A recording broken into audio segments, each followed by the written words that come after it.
Hello. Welcome to another episode of the You Are a Severance podcast. I am Kali Thomas, and I am with my co-host, Rodnesha Green. It's PEP, people. Isn't that what Ben said? PEP? He called it the penultimate podcast. It was him promoting their own podcast, but this is also our PEP. Kinda, except that we plan to have lots of other episodes. Actually, you're right. Okay, I take that back. It's not at all our PEP. For the season, sure. We'll have mid-season stuff for you guys. Don't worry. Anyway, we're here to discuss the penultimate episode of season 2, the After Hours. Woo! I'm still processing this, by the way. So if there's a lot of pauses, it's because my brain is still... Yeah, I think there's going to be a lot of thinking out loud, I should say, thinking out loud while we're doing this one, for sure. Be prepared. So before we get into the episode, I wanted to discuss... sidebar pause. I don't know if it's going to be an issue. However, there's a music festival all weekend by my house. So if you hear any dunk in the background, I tried my best to soundproof the room. But if you hear it in the background, that's why. So sorry. We did our best. We're doing our best. Someone just started playing right now, and I was like, oh, let me put a disclaimer. I like it. That's smart. But anyway, I wanted to talk about the title of the episode and discuss with you whether or not you think this is just another sci-fi nod like we have gotten a few times throughout the season, or if it is more relevant. So for those of you who don't know, The After Hours is also a title of an episode of The Twilight Zone. It's one of my favorite episodes. It's the one, it starts with this woman. She's shopping in a very private looking floor of a department store, and she buys a thimble, and then she realizes later that she wants to return it after spending some time shopping around, and she goes back in and she's trying to tell the people that she bought it on a specific floor, and everyone thinks she's crazy because that floor doesn't exist. And lo and behold, it turns out that that floor is where they store the mannequins, and she is actually a mannequin, and the mannequins take turns going out to the rest of the mall to experience real life. And she was out for so long that she forgot that she was a mannequin, right? So, again, to repeat my question, do we think this is just a nod, or do we think there is some relevance with potentially Helena and Helly, and which one is the real one and which one is the not real one, and or any other way it could be significant to the show? Well, so here's what I'll say. First of all, I didn't even, which I have been on previous episodes, even though I've not talked about it. I've been looking up title things and relevances, and I didn't bring up last week with Sweet Vitriol, and I got mad at myself because I was like, no, there was a double meaning in that, and I didn't talk about it. I'm not getting into it now because it's over. It's done. Okay. But I forgot to do it this go round, and then when I was further down into the final scene with Cobel, and she starts talking about the gold thimble, I wasn't even tying the two together. I just was like, gold thimble, that's a very specific thing. I wonder if there's like a nursery rhyme or like a children's fable about a gold thimble. So then I just looked that up in Google, and then it immediately takes me to the After Hours episode. And I was like, oh, yeah. Oh, well, okay. Well, that just solved that.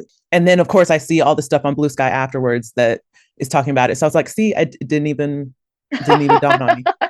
But I did watch the episode today because I was like, I haven't watched it in a while. I have watched all of the Twilight Zone. I remember I marathoned it. Yeah. But it's been a minute. So I was like, let me go refresh myself on that episode just to see what little details were in there.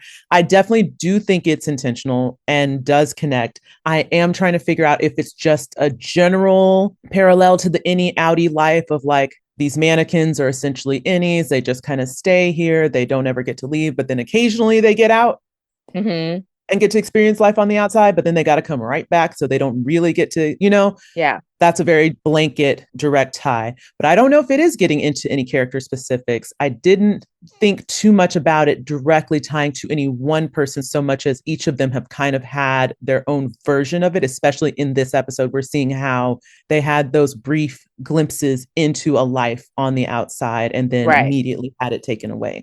What's your thought on the Helly stuff? Well, yeah, it's interesting, but I can't really make it work in my head. Okay. Right? What I've been seeing is because what would that mean? If it applied to Helly? Would that mean that Helena is actually the Innie, and And her yeah, returning to MDR was like, oh, this is where I'm actually supposed to be. I thought I was supposed to be out there. But why does Hell would it be the reverse for Helly then too, if she meant to be I outside? guess so. Now that you say that, it does seem like she's having an inverted experience compared to everybody else, whereas her outer life seems very much restricted and limited, and like she's just kind of trapped and very much being positioned, much like a mannequin would be. And Yeah. then the innie life as Helly is where she actually gets to be free for a little bit. So yeah, that Right. is huh. Yeah, I'm like, huh, I don't immediately go, no, that doesn't make sense. Right. You know what I mean? But I still don't, I'm not quite sure the why, right? You know what I mean? Right. Yes. Yes. I'm trying to think if it has any more direct tie to any particular character. Like Dylan maybe would be the only other person because I'm like, Mark, I don't know. That doesn't maybe kind of reads generally, but Dylan and Helly seem to have the most like weight in that Yeah, like out like the outer want and not being able to fully grasp on to what they want on right. either side. Irving, it's a little harder because he's fully out. It maybe could have Yeah, kind of applied, but now it's just doesn't really quite. So I'm gonna have to think on that some more because yeah. it is interesting when I went back and rewatched it because I did make some notes to be like, what does this mean? What does this mean? Hmm. I mean, obviously, if you go watch the episode, I advise Twilight Zone episodes are always great, ahead of its time. But it is interesting to see how like the ninth floor is like not marked, but clearly exists, much like we've got our severed floor, we've got our Yeah, testing floor. They don't show up on the map, but they're definitely there. I think what I was trying to figure out with the main character is essentially, like you were saying when you gave the breakdown, it's like they all get a month at a time to be on the hmm, outside and then they're supposed to come back. And she was off by like a day. And so everybody's like, hey, you gotta remember who you are because your turn's up, you know. yeah, But what I thought was interesting and I couldn't quite figure out was how she just with one day, because they said she literally was only over her time by one day, hmm, how that caused her to forget herself, or right. was it just the 30 days period? Because it seems like Yeah, everybody gets the rotation, everybody knows when to leave and come back, but she got so caught up in being amidst the outsiders is what they call it, yeah. that she forgot herself. So then that makes me think, is that something we need to be on the lookout for with our any outie characters? Like, are they starting to lose some sense of Ooh, self good point. by these crossed barriers? Yeah. And I mean, I think more indirectly getting at that, we've talked about how, theoretically the innies and the outies, should be very similar people. But the longer they're down there, the more experiences they Mm, have separately, the more different they become. So mhm. maybe, that kind of parallels in the like forgetting yourself part of it for the innies. Yeah, it is also interesting, and we'll get to it when we get to Dylan's scene later, how these outside influences can start to taint your Hmm. inner sense of self. So we saw that Yeah. happen with Irving. We're Yeah. now seeing it happen with Dylan. It's like, Poor thing. I know part of part of the whole severance aspect is we cut off one part of the world, so you only have this to focus on. But Right. then obviously what we're up against is how much can you do that? How much can you separate that out? And when it does start to come in, is it effective anymore? Because Right. obviously we're seeing that now these people get a taste of like family, love, relationship, sense of self, and then that Yeah. undoes everything inside. Yeah. One other really interesting thing, and then if you want, we can move on. Apparently, there are a lot of different after hours references, and Oh, all of them kind of have a connection, even though they're different from the Twilight Zone episode. So okay. we already talked about that and the parallels there. Apparently, there's also a 1969 song called After Hours, sung by Velvet Underground, and the lyrics talk about closing a door so the night can last forever and you'll never see the day again. Hmm. So Yeah. interesting about that. Obviously, we can see some parallels with how Severance is trying to close off one aspect of your life. I don't know. And we're all trying to figure out what this Cold Harbor project is. Is it a way to permanently sever? Is it a way to completely close off certain aspects of your life you don't want to seep in and you can just remain in like a very narrow space? Something to Yeah. think about.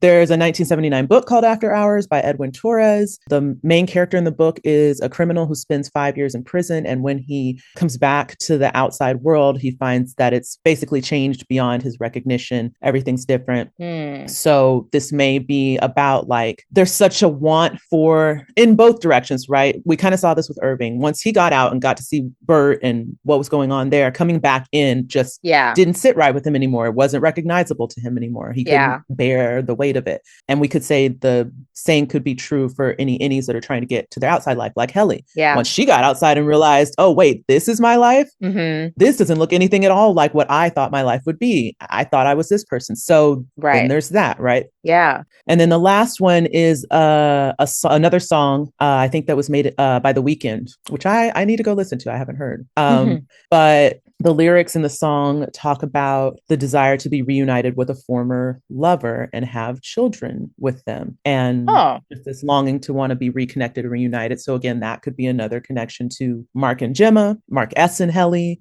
Mm-hmm. Dylan and Gretchen, you know, Yeah. Irving and Bert, right? Like, I want to be with you, but something is keeping us apart. But what I ultimately want is you and a life with you. Yeah. Is that possible with Severance? Wow. So I guess this title has a lot more weight than we even realized with the Twilight Zone. And I don't know if that's Right. something that the writers knew. Maybe they did, maybe they A didn't. lot of parallels. Wouldn't put it past them, but Yeah. I found that fun to find out. I bet there's other stuff out there too. Probably. After hours seems like a pretty common phrase to put into creative reference. So, Yeah. was there anything else you had just in general with the Twilight Zone stuff? No. Okay, we're ready for a summary. Woo. So, guys, this is, as we mentioned, the penultimate episode. Mark and Devin team up with Miss Cobel to infiltrate the Demona birthing retreat in hopes of rescuing Gemma from Lumon's grasp. But their risky plan hinges on any Mark's cooperation. Meanwhile, Bert he forces Irving to flee before his Lumen investigation catches up to him. Helly sets out to find the black hallway on her own, womp womp, but is intercepted by a surprise visitor, her Audi's father, James Egan. So yeah, guys, as secrets unravels and tensions mount, the stage is set for no doubt a thrilling season finale. Ooh. And a very head scratchy penultimate. Yeah. Yeah, it is very head scratchy. Oh. So, our cast details for this week.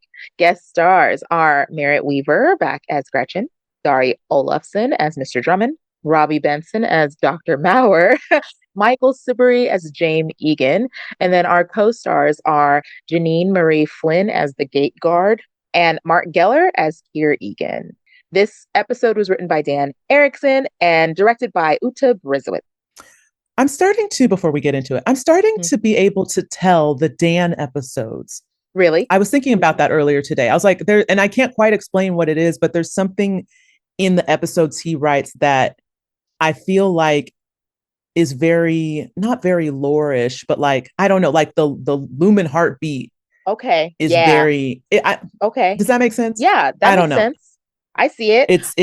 Yeah. I was gonna say when it got to the end and I saw, now I didn't recognize it right away, but I feel like a style is emerging for Uta. Also true. In her direction, for sure. Also true. Because afterwards I was like, yes, Uta, yes. This one was, ooh, yes. She does have those moments. That's true. Yeah, we're gonna have to start keeping an eye on. I'm never the person who's which is funny with me being an actor, but I'm never the person that really catches on to the signifiers of like certain directing styles or writing styles. But I guess now, because of the podcast, when we're having to pay closer attention, I am starting to take note of certain director choices, certain writing choices. I'm like, oh, okay.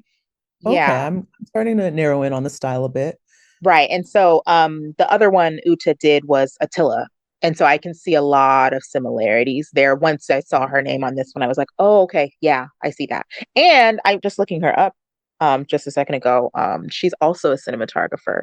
So I think that is also very apparent in her direction. Now that I know that, I'm like, oh, yeah. They have a style. Yeah. Okay. I might have to, when we're in downtime and doing rewatch, I might have to do some like compare contrasts of like, these are the collection of this director's episodes and this director's episodes. Ooh, and just kind of see. That would be fun. Let us know if you guys would be interested in a cinematography direction style breakdown on the off season. That would be cool. I know.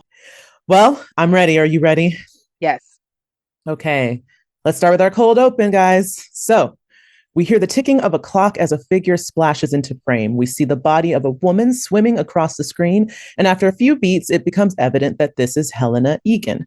The second hand on a wall clock moves. It's a very antiquated looking timer, and it cuts back and forth between the ticking of the clock and the strokes and laps across the pool.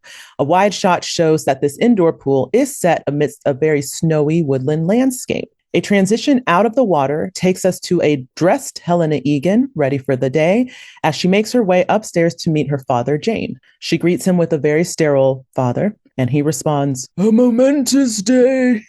Sorry, I had to. So she asks if he'll eat with her, and he says he prefers to watch, which is gross, but whatever. So gross. So he pours himself a coffee while Helena uses a vintage egg slicer to split it into 6 very neat wedges. A royal blue classical plate is set depicting an ill-behaved child being subdued into a chair by 2 maidens. One is in red, the other in blue. Helena gently places the sliced egg upon the plate, splitting it in half, then quarters, then thirds, until there is a very pretty star-like arrangement of each piece, evenly spaced, mirroring its counterpart. She looks up at father and, with a faint smile, proceeds to slice the tiniest corner from the tip of the egg white and eat it. Jane Egan moans as she chews. This is such a weird scene, guys. It's so creepy. And then a look of disgust crawls across his face as he fidgets with his espresso cup. Helena remarks that they are seeing to Mr. Bailiff today. James' eyebrows raise at this news, but then he sidesteps this point and simply says, as Helena continues to chew on tiny slivers of egg, "I wish you'd take them raw." We next see Helena in the back of her car being driven, likely to Lumon, down a narrow 1-lane road. She looks out the window with a furrowed brow, but for a brief moment, her eyebrows raise, as if something amidst the blanket of snow caught her eye. The scene widens out to reveal the winding road leading from the Egan estate tucked away behind the Lumon water tower. And that's our cold open. James is so creepy. Oh, it's so creepy. You know, it's weird because the more and more we get of James, the more I'm just like, what's this dude's deal? Because last season, right, we only saw him at the very end when he's talking to Helena. And the only thing we could really gather is old white man, frail, very frail appearing, very sickly appearing, still the head of this company somehow, but it looks like he's just waiting to die. Yeah. And ready to pass the torch. And then we get more of him this season, but I don't like what we're getting. First, it was the fetid moppet weirdness, and now we got this. And I'm just like, okay, you're one of those weirdo billionaires, aren't you? Like, oh. Right. And, you know, I think his first appearance this season, we get very much like physical abuse vibes and neglect vibes. Mm-hmm. This now went into the realm of sexual abuse vibes. You know what I mean? It's like voyeury and fetishy. Ooh, I don't like it. I don't like it. I still hate Helena, but oh my God, her childhood must have been bonkers. It's so this just, I have so many more questions, and we're going to come back to it because James gets brought up again at the later part of the episode. But just from this scene alone, I'm thinking to myself, okay, we don't know if James is married, was married, had a wife, multiple wives, who knows? We don't know what his status is relationally, but clearly he has an unhealthy relationship with his daughter. And not to say that, you know, you doing exercise daily every morning, swimming, you know, that's not in and of itself inherently bad. But coupling that with your breakfast being 6 small pieces of 1 egg, of a boiled egg, boiled, unseasoned, which she didn't finish, by the way. She did stopped not finish once he said she was doing it wrong. Yeah. I forgot to post photos too, because for the plate and the plate, when she's eating, there was a moment where she puts her fork down and like the focus shifts from the eggs on the plate to the fork. And I'm like, I know that has to mean something. Again, like this show's got me looking at every detail. Like, what does that mean? But I didn't quite have time to figure it out, but I just thought that was interesting to be like, okay, what was that?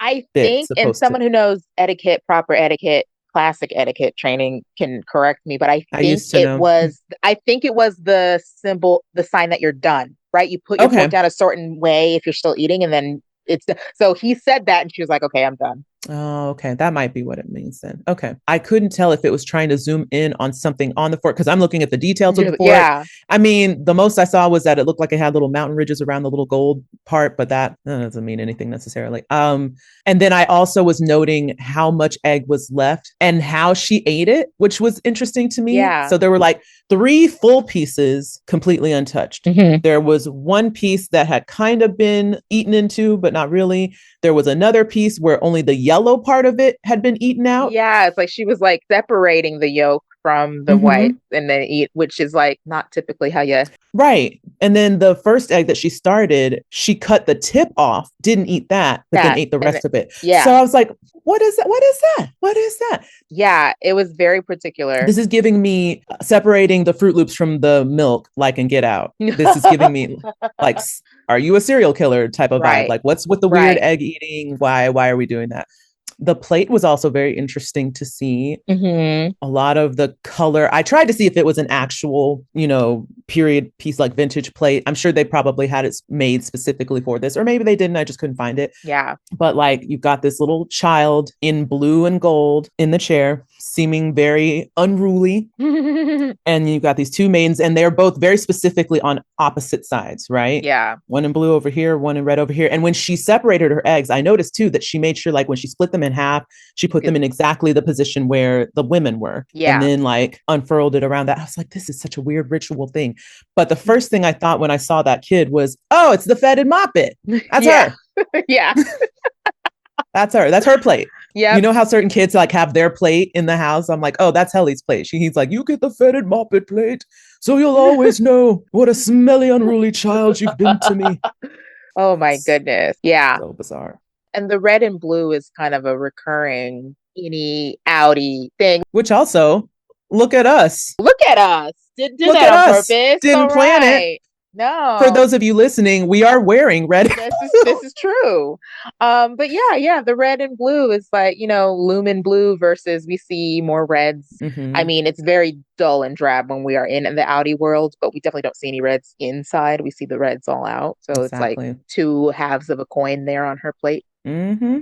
So yeah, I'm sure that image could depict any number of things like the wrestling with the parts of yourself. I mean, if we want to take it out, it could be, if you could make it a Mark Gemma Helly thing if you wanted to, I'm sure. I think it has more to do with like, it felt very like Tame the Tempers type of thing, Yeah, right? Like your natural base inclination is to be unruly, and we need to sit you down and right. tell you how to behave, act, because this doesn't work. Yeah. Tame that frolic. Mm-hmm. Tame that frolic and maybe that malice. Maybe those are Helly's 2 like biggest issues. Yeah, We I don't think so. so much worry about woe and dread, but malice and frolic might Which, you be. know what? I feel like if malice is an issue, they did that. That's not a natural issue. Like they beat Mm. the frolic out of her so much that now it's all malice, you know? I'm gonna use that phrase. I'm gonna beat the frolic out of you.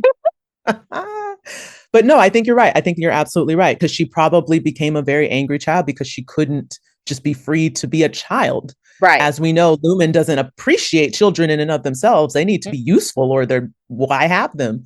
Yeah. Do we think there are siblings or do we think it's just Helena? Well,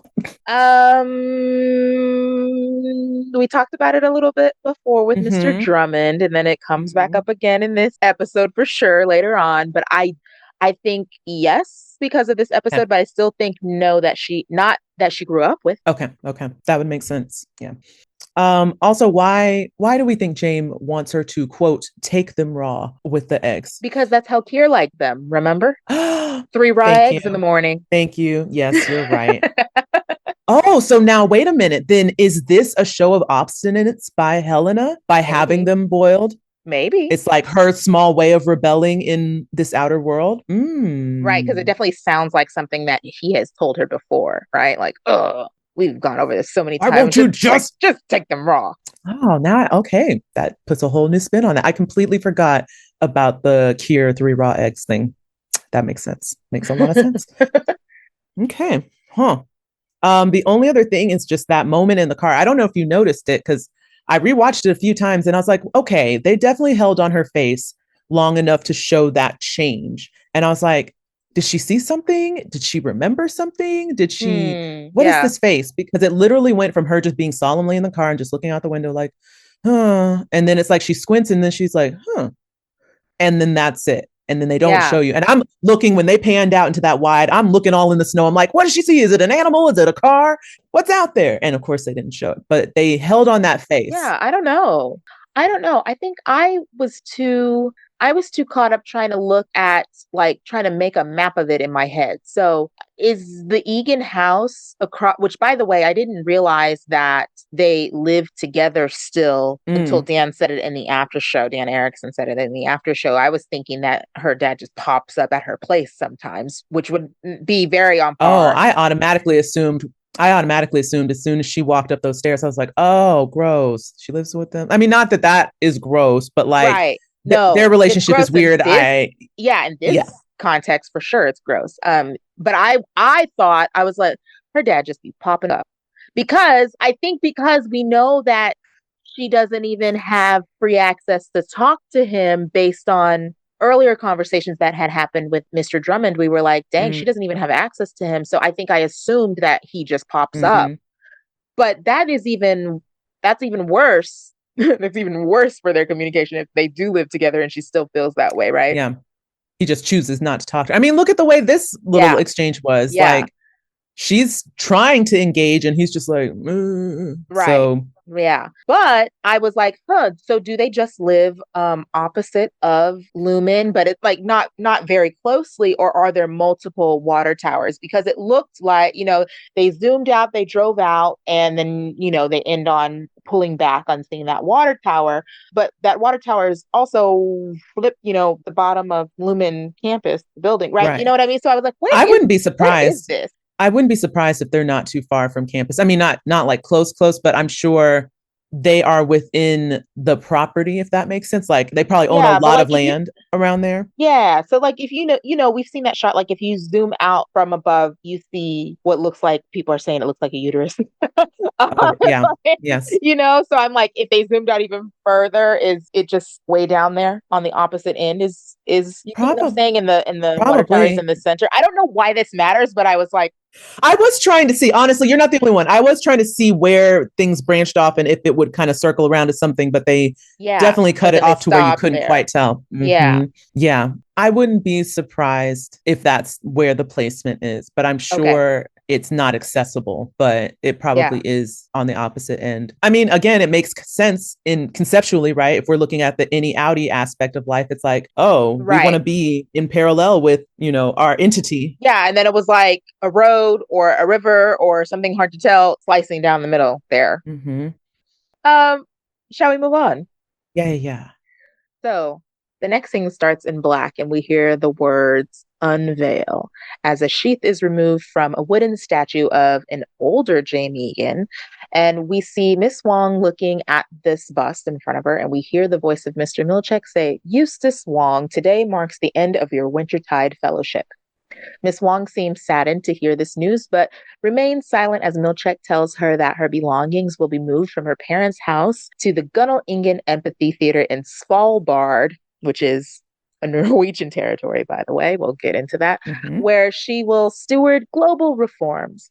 Miss Wong believed that she would finish out the quarter there, but Mr. Milchick seems all too eager to be rid of her. He tells her she'll finish the day and then a shuttle will pick her up at dusk. Before being dismissed, Milchick asks Eustace to lay the game on the table, as the handbook requires that this occasion be marked with a material sacrifice. Milchick lays down a linen sheet and places her ring toss game on it. And then Miss Wong picks up the bust and hammers it down on the game. And Milchick utters again. And she smashes it one more time, crushing the Kira figure into smaller chunks. And then he snarls again, and she crushes it one more time, leaving the figurine a little more than bits and pieces. So next we cut to the Georges home where outdated cartoons run in the background once again. And we see Gretchen in the kitchen contemplating as Dylan passes to prepare his morning smoothie. And she turns around and she blurts out, I kissed your innie. Dylan turns to face her in disbelief, and as she clarifies that she did, in fact, go see his innie the other day, and they made out for about a minute. So Dylan, of course, is stunned and confused And then he's angry and he hurls his green juice ingredients into the sink and declares how effed up this whole situation is, that his wife is cheating on him with him. And Gretchen tries to explain that his Innie reminds her of how he used to be. Unable to grasp what is going on here, Dylan grabs his coat and demands they don't see each other again. Or better yet, maybe he goes to work today and he just quits and ends Dylan G's existence altogether. He says, like, there's no way he would know if they continue to see one another. So he can take matters into his own hands. Oh, wah, wah, wah. Okay. Let's go back up, I guess, and talk about Eustace. Yeah. We have a name now. He's such a Eustace. I can't hear that name without thinking of Courage the Cowardly Dog, by the way. Oh, that's funny. I was gonna say this is a slight sidebar, but it connects. I saw Sarah Bach do an interview on Stephen Colbert Okay. recently, and one of the questions he had for her was, "Does Miss Wong have a first name?" And she was like, "Maybe," and he was like, "Will we find out what it is?" And she's like, "Maybe." And Maybe. so I just thought it was the cutest. I was like, "Oh, this is adorable!" Like having to be like the young kid doing the promo circuit and you can't answer direct questions and having to just, I don't know, it could be, but she was very adorable on there. Yeah. So now we know that she did know that that was the case and we will Yeah. find it out. So again, I already mentioned it last week, but I'll just go ahead and reiterate. I have retired my weird working theory that Eustace Wong is not a child. I guess she is a child, Yeah, she's a child. just a normal child with a family. Sorry. Yeah. But I will say this, I think she is an overachiever and she's in high school early because if the Wintertide Fellowship still takes place senior year the way it did for Miss Cobel, ain't no way this girl is a senior in high school, right? And I think Yeah. they've intimated in interviews and whatnot that she is younger than the actress's actual age, right? So I think she's probably like one of those 12-year-olds that's already in high school. It checks out because again, when we Mhm. see her later on in the episode, there are some visual cues that make her seem like she is younger than her age or her younger than her state of being would dictate in terms of the Yeah, circumstances she's in. And that yeah, makes it again even weirder. So she is wintertide now. I guess Mr. Milchick has deemed it so. I guess once you're done there or once you are marked wintertide, you're just done with your internship and then you just get shipped off somewhere you get your real job. automatically. I mean, I guess that's what graduating means, right? You if you don't graduate, I assume that means you get kicked out and you don't get a Lumen position. That's crazy. But I don't think the shipping off part is necessarily the automatic, right? I think that is her punishment. That is Milchick being petty. And apparently Okay. the pettiness with the theremin was not enough to wet his whistle for revenge about the Right. performance review feedback that she definitely gave.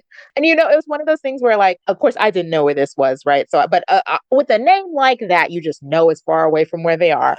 I was like, that's not America. When I looked it up, I was like, this is damn near the North Pole. That's terrible.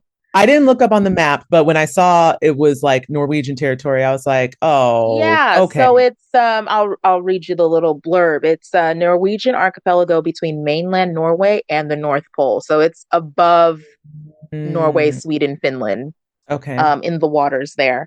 And it's one of the world's northernmost inhabited areas. It's known for its rugged, remote terrain of glaciers and frozen tundra sheltering polar bears and the Svalbard reindeer. Those are the reindeer you think of for North Pole and Christmas, and Arctic foxes. Gosh. The northern lights are visible during the winter, and summer brings the quote midnight sun, where it's so far north where they have 24-hour darkness in the winter and 24-hour sunlight during the summer. And another note, by the way, the population of polar bears there is so high that it is not required, but it's highly recommended that if you venture off of the settlement, that you have a firearm with you. So, gotta ask, Uh-huh. what are they doing? Like, what secret stuff are they doing out in the middle of nowhere? Who knows? What is poor little Eustace gonna do there? Well, so I was gonna say, number one, I was like, who the heck is Gunnel Egan?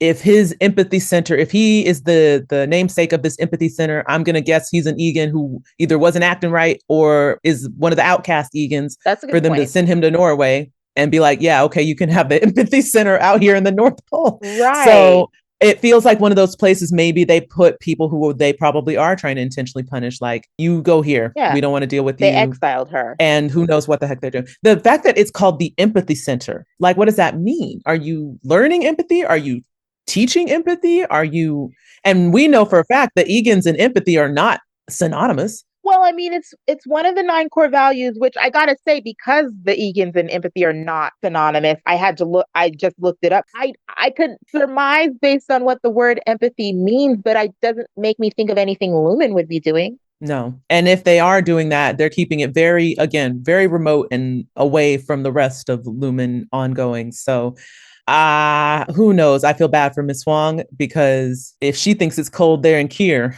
with her little earmuffs later on, imagine what it's going to be like up there. Yeah. And like, and do your parents not get a say? You know what, this is feeling very Scientology, like very Sea Org, right? Oh Where yeah. like you just get shipped off. You don't get a say in your Yep. placement or whatever. You just Yep. get shipped off and off you go. And your family doesn't get a say. They're just like, all right, well, they're gone to Sea Org. We'll Yeah. maybe never see her again. I don't know. Yeah. And if you disagree and want your child back, then you get your breathing tube ripped out of your gullet, like Charlotte Cobel, Oh Lord. right? You know what I mean? Because we don't know how she got sick. Maybe that was purposeful. Yeah, very true. I did think it was interesting that this is the year of vision. Oh, thank you for saying that. And Yes. so I was like, I don't have the time to do this, but someone on the internet does. So here's a Oh, request. Here's a great. request. If someone wants to go through, right? We have the nine core values. I believe they're in a particular order. The way you can I go think back, if so. you're not sure, you can go back to when Harmony Chance it. recites all of them. I'm sure it's in that order, right? Yeah. And we take it as, this is just like the Chinese calendar or the, whatever, and it just repeats, right? We have some anchors in time, but not completely. However, we do know that at some point year of vision came up for when Sissy was a Oh, true. quarterly striver. But more importantly, we know that Cobel was a senior in high school when it was the year Year of of Wiles. Wiles. So Mm-hmm. maybe somebody could put all that stuff together and give us some more definitive dates here, possible dates. I don't want to do it, but I was like, maybe somebody do it. Yeah. That's my request. Somebody do it and tell us what's happening. I'm yeah, if anyone out there is feeling frisky, go right ahead. The only other thing I wanted to say, and then we can move on to Dylan, is I liked the use of the statue fixed between the two of them visually in the shot. Like when it was Wong's POV, the statue is definitely like lower in the frame and Milchick is towering over it and it looks a little Yeah. more looming and intimidating. And then you turn it to Milchick's POV and literally the statue is like covering most of Eustace Wong's face and she's talking. Yeah. She doesn't even try to like look over it. She's just like, I thought I was gonna be here until the end of the quarter. I was like, oh, this poor baby. But Yeah. again, I just like it. They made it a very upstage, downstage type of perspective where like he clearly has the upper hand and Yeah. can use this tool against her. And then Right. she's very defenseless in this moment. And then she had to sacrifice her little ring toss toy. Womp womp. Yeah. Womp womp. Okay, so Dylan and Gretchen. Oh, he's so valid. He's so valid. He is. And I don't want to say I'm mad at Gretchen, but Gretchen's communication style is maybe not I mean, it's direct, but it's also like, you can find no better way to Right. to It's direct, but it's not mindful, right? Where she clearly was just like, she was direct because it was eating her up and she just had to say it, right? Where we had this conversation before, instead of lying about seeing him when it first happened, she should have just been upfront then and been like, I'm so sorry, this is weird. I don't want it to be weird. He reminds me of you, blah, blah, blah, blah. Then it still would have hurt, but right. that lying again. It gives a little bit of cushion. Yeah. And even when he was like, she started to counter or explain herself, and he was like, oh, were you going to say it didn't mean anything? She's like, I wasn't going to say that. And it read like, I'm not saying I'm sorry about it. I'm just saying it happened. Yeah. And I was like, yeah. And I felt like what she was about to say was, it didn't feel wrong. She was like, it didn't, and he's like, mean anything? She's like, no, I cannot say it didn't mean anything. And meant a whole bunch. Oh gosh. But this whole thing, just it just makes me circle back to the conversation of consent that we had. And I was just like, man, this feels really different because they just kissed and they're married, but it's not, because at the end of the day, it doesn't matter how consensual it is for one counterpart. The It's nature of not for the separate other. means there's no possible way for, right? Unless she went home before anything happened and said, look, I'm feeling some feelings for your any side. Are you okay with that if anything goes Right. down because it's still you, right? Right. Exactly. The fact that he even said at the end of the speech, like, are you going to use my body to cheat on me more? Something Yeah, like that. Like, yeah, I was like, well, see, there's the distinction, right? It's like yep, we may share a vessel, but we are clearly not the same person. And yeah. the And you're fact that making you that can just decision. unconsciously, yeah, be with this aspect of me and I don't get to say is not Hmm. cool. Yeah. So, Oh, yeah. it's terrible. Hmm. Gretchen, I like you, but this was Yeah. not the way. Sidebar before we move on. Another detail that we didn't get previously. We've seen her in her uniform before, but her patch said 911. So maybe she's a dispatcher. Oh, it is the dispatcher. I Yeah. got a closer look and it definitely on one of the little labels up top Yeah. said it. So I know some people had also been speculating. I think they were able to see better that little plaque Oh, award that that's she right. had on the mantle, Okay. which I don't know how they are zooming, but my zoom didn't quite get in that well. But I think some people saw it then and were saying, oh, she's a dispatcher. I just People couldn't with verify it because I massive couldn't. TVs. Right. Sorry, we aren't living that life yet. Nope. We aren't living that life yet. Okay. Are we good? Yes. Okay. All right. Let's move on. So, Irving returns to his apartment, but something is amiss as he searches for radar. We hear him panting as the camera reveals him sitting and staring into the adjoining room. Irving follows his intense gaze around the corner to find Bert calmly sitting in his room, notepad in hand.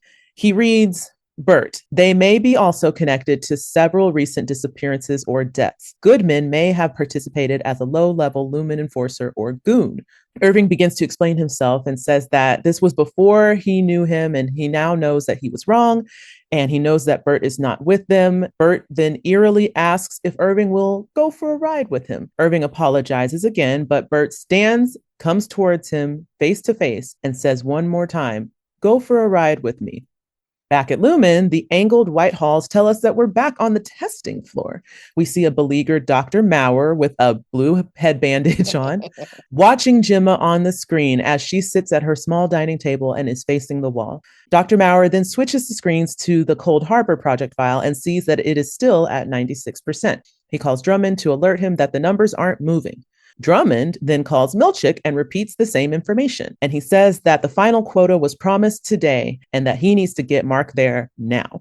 Helly then rushes off the elevator, expecting to be greeted by Mark, but he is nowhere to be found. She heads to MDR and calls out in the dark before flipping the light switch to find that no one is there.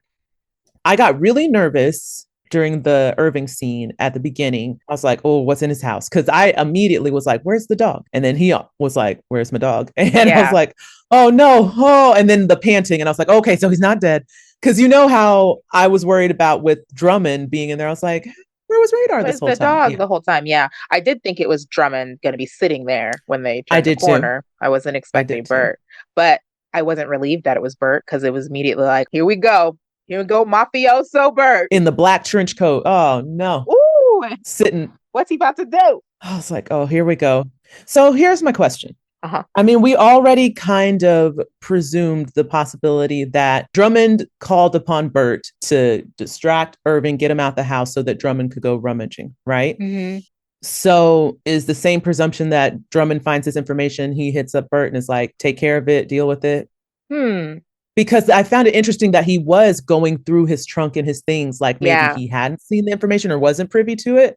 Yeah. But I feel like he had to have some kind of understanding as to why he was there or why he was needing to deal with Irving. Yeah, I can't exactly figure out the order and the purpose, right? Because Bert was fired. So is he still on the payroll and they're just like, you're back to being with us As an only enforcer or whatever. outside, not as a severed employee?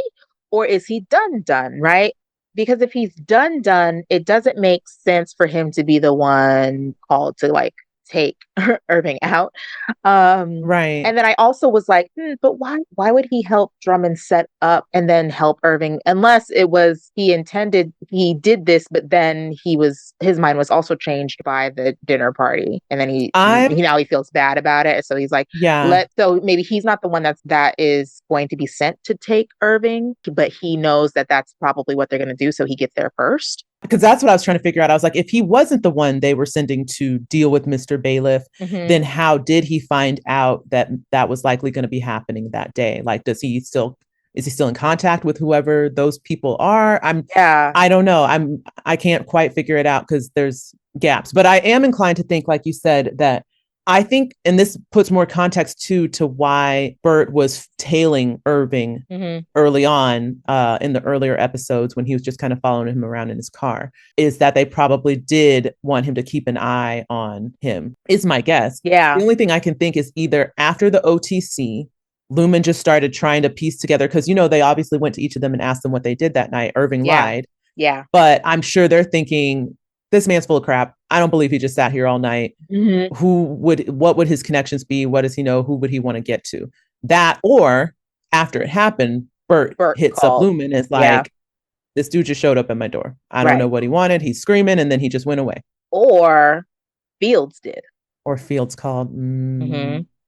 Crap. They just had their fight, decided they were going to go on a lover's trip to get over the fact that he got fired for having an affair in the office. And then this man showed up at the door, right? Yeah. And if, like you said, when we discussed Attila, Uh-huh. if this is not the first time Fields has encountered Irving, Yeah. he really has a lot of motivation to turn him into Lumen. Mm-hmm. Mm-hmm. Oof. Tricky. Hmm. But yeah, that was my main thing with them too. I was just kind of like, okay, where does Bert fit into this? But I do think that he changed his mind at the dinner, regardless of what his What? involvement was. I Yeah. do think that there was a shift that rekindled whatever their any internal Yeah. life was. Yeah. That it's like, okay, I don't quite understand it, but I do feel close to you, and Yeah. I can't deny that now. So now what? Right. Hmm. Yeah. Well, I guess we'll find out what go for a ride means. Did you have much regarding the testing floor Gemma scene? I didn't. That was just kind of like a let's check in and see what's going on with Gemma. No, I just laughed at Dr. Mauer's band-aid on his head. I expected a little more than just a band-aid. I was like, shouldn't his eye be black? She full on like whacked him upside his head with a chair. I was like, that's it? She didn't clock you good enough. Right. I was expecting more damage. But he definitely is mad about it. He feels a He way. does feel a way. He's like ready for her to be gone. He didn't want her to be gone. Now he's ready for her to be gone. It's like these numbers ain't moving. When are we getting rid of her? I'm Get sick of her rid of face. her. I'm sick of seeing her face. That was all I had. I didn't really have much else. So next, Mark's head rests against the passenger door as Devin drives, and she asks, "Do you know where you are?" And he says, "I'm in your smelly car." And then Devin asks, "How about me? Am I me or a copy machine?" And he says, "Tragically, you're you." So Mark then starts coughing again. And as they drive along, Mark goes on to assert that this was a mistake, given that they told her everything and she told them nothing. And now it's clear that they are on their way to meet Miss Cobel outside of here somewhere. And recognizing their destination, Devin turns off road towards the woods and turns off the car. And Mark maintains that Cobel can't be trusted. And Devin says, doesn't even matter because we need her. And a phone screen lights up and it reads Milchick Lumen. And we see Mark look down at it and then over to Devin, and Devin tells him not to answer it. So they watch it until it stops ringing. Then we cut back to Helly inside Lumen, and she marches into Milchick's closed office unannounced and asks, "Where's Mark?" Ignoring his rebuff of her entry, she says it's the second day that Mark hasn't been there and asks if he's coming in. And Milchick says that, confidentiality, can't reveal that information. And it doesn't matter because Dylan G is the acting department head in his absence. And Helly then scoffs at this and compares Mark's replaceability with Cobel's replaceability. And Dylan's just replacing Mark the way you just replaced Cobel. And Milchick then says, that's enough, Helly R. And she responds by saying, don't you mean Helly E? And fed up with this, Milchick makes it clear that Helena is his superior, but Helly is his subordinate, and that this behavior is insubordination. And she smirks and says, yeah, no shit. And then she walks away. He slams the door closed, despite Milchick saying, leave it open.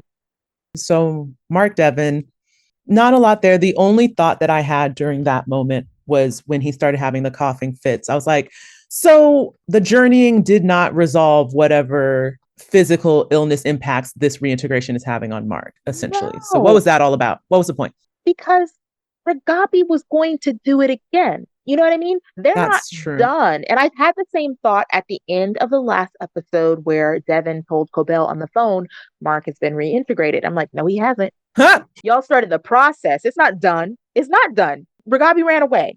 So I'm still at the place where, like, okay, he's still on the same path as Petey at this point. Ain't nothing different has happened yet.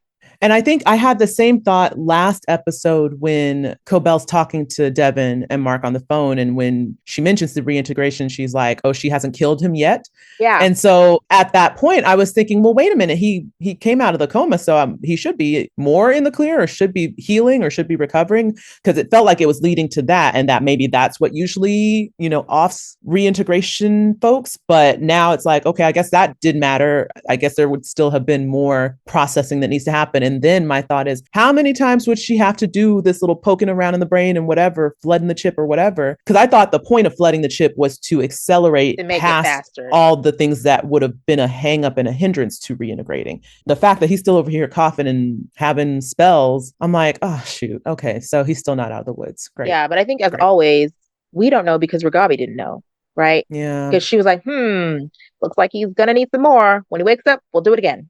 Do you think Cobel has a more accurate understanding of if he will make it out of this phase, or how to get him out of this phase? Or is he maybe already like cooked? I mean, now that we know she designed the chips, I think she knows. I don't know what the answer is either way, but I think she knows. I worry that maybe she knows that he might be too far gone. I worry that she knows that reintegration is possible safely, but she's not going to do it because why? What does it serve her for him to be reintegrated, or anyone for that matter? She's going to get what she needs. I never know with her. I still don't know with her. And again, we'll get to it later, but there's so many moments that make me think, okay, well, I still don't know if I can trust you. Like, I didn't feel that way at all at the end of the episode last week. Yeah. And I didn't feel any more closer to that at the end of this one. So can't trust her. No. No. So yeah. Okay. That was it on that bit. So Helly and Milchick.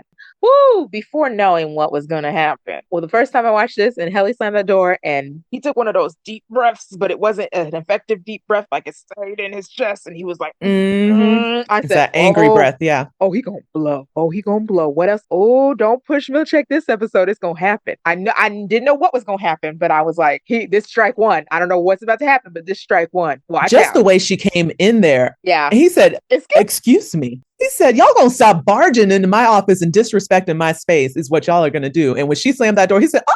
I was just like, ooh. Yeah. Oh no. I'm not gonna lie. I expected, after the last time we saw Milchick was with the mirror chanty bit, I was expecting him to be on 10 already. Like, I was expecting him to like start laying down the law with her. As soon as she walked in, I was like, uh-oh. Right. In this exchange, she kind of gave him a what are you going to do about it? And I was like, send Joe to the break room that you guys think is gone, but he clearly is going to bring back. But it didn't happen. But I thought for sure that one of the changes after his performance review was he was going to bring it back. And it was going to be worse. Because that's where I was confused when he talked about tightening the leash, right? And Drummond was like, yeah, tighten the leash, yeah. Right. I thought, okay, so we're scrapping all the niceties, right? Yep. Like, we did this whole, like they said, kindness reforms. We're trying to let the Innies feel like they have more freedom. I thought the Audi visitation suite was going to be gone. I thought break room was going to be back. I thought for sure he was going to be like, Helly R, follow me. And then was going to walk her straight to the break room and start wrecking shop again. And when he did it, and I was like, well, now wait a minute. Right. What was the tighten the leash thing? This seems like more of the same. I would have thought Drummond would have been like, all right, let's send people down. Let's bring those doors back to MDR. Let's change the break room back. No more training room. None of that. So I was just kind of like, well, what was going to be the change? Because you still feel like pre-guttural Milchick, Right. pre-mirror Milchick. I was waiting for him to get a little more hostile, and he didn't. And I was like, oh, Yeah. well, why was we sitting staring in the mirror trying to make ourselves into a monster? What was that about? Right. But we'll talk more about that. It'll come back again later. Yeah. But that was my first thought in this scene because I was like, I understand because it's Helly, and maybe Hmm. that's part of it. But he was break rooming her before. Right. I was going to say, we had this conversation though. I mean, it does give new light to the conversation that we had way back with the break room scene in season 1, where we talked about how it seemed like Milchick didn't want to be doing it. So maybe Oh that's yeah, why, that's because true. he, That's true. he knew it was Helena. Yeah. So maybe that was all Cobel's doing, and he wouldn't do it again. He wouldn't send Helena to the break room on his own. Mm-hmm. He's not as assured in his status as Cobel was in hers. I was just like, in that moment, listen, I'm all for the innies, but in that moment, as Milchick, I would have been like, you know what, let's go, Mhm. let's go right now. I've had enough, Yeah, because he been getting disrespected left and right. left and right, left and right. Y'all ain't gonna have my blood pressure up here. I'm not dying on the job for this. Oh Get my your ass to God. the break room. Yeah. All right. And anything else? No. Okay.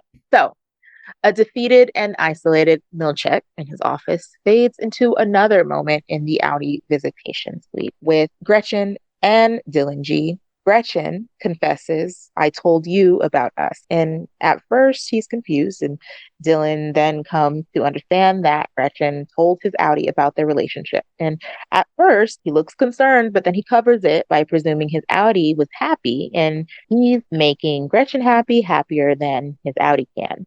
Gretchen doesn't disagree with this sentiment, but maintains that she can't see him anymore. And she tells Dylan that his Audi threatened to quit and end his existence. So she's hoping that if she tells him that they ended their relationship, that he won't quit. This leads to an existential crisis for Dylan, who now finds his previous inning life meaningless compared to the one that he now has with Gretchen. And she blames herself for even coming there in the first place. But as she tries to leave, Dylan cries out to her, admitting that his life truly began with her and that he had nothing before. And he believes the two of them can have a life together. He then pulls out a paper ring that he created and proposes to Gretchen. And he says, I can give you a life. Gretchen is overcome with sadness, but she collects herself just enough to say, I'm so sorry. And then she walks away. And he cries out after her, but she doesn't return. And he's left staring at the ring in his hands. And even back at MDR, we see him in the kitchenette, still turning the ring over in his hands. And he sits with Helly, who says he should keep it and give it to someone down here. To which Dylan says, it's just O&D and the goat people. And Dylan adds, she's my wife. And Helly responds, she's not your wife because no one would treat someone they love the way she's treated you. And so Dylan asks, well, what can they do about it? And at the end of the day, they're stuck down here with no one, no lives, no family. And without flinching, Helly states that Irving was your family and he left you a message. And Helly begins to justify why that matters more than some strange Audi woman that he doesn't even know. And Dylan says, it's your fault we're down here, right? And then questions why none of them could tell her Audi from her innie if they're so different. And Helly fires back, well, Irving could, but Dylan, without missing a beat, replies, Mark couldn't. So then he leaves, and Helly is left shaken and is now experiencing her own version of an existential crisis. It's just existential crises left and right. Okay.